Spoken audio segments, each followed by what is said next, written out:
একসময় অসুররাজ শুম্ভ নিশুম্ভ আর তাদের দানব সৈন্যে ৩ লোক কেঁপে উঠল। দেবতা থেকে মানুষ কেউই শান্তিতে ছিল না।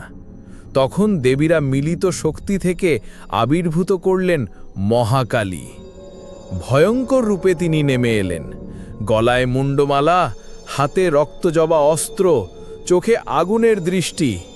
অসুর সৈন্য মুহূর্তেই ধ্বংস হয়ে গেল, কিন্তু তার তাণ্ডব থামল না। পৃথিবী ধ্বংসের মুখে।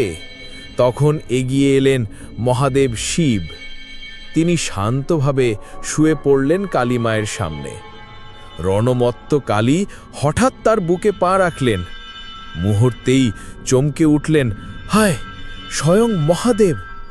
লজ্জায় তার জিহ্বা বেরিয়ে এলো, আর সেই মুহূর্তেই রুদ্ররূপ স্থিমিত হয়ে কোমলতায় রূপান্তরিত হলেন। শিবের আত্মত্যাগেই রক্ষা পেল সমগ্র সৃষ্টি।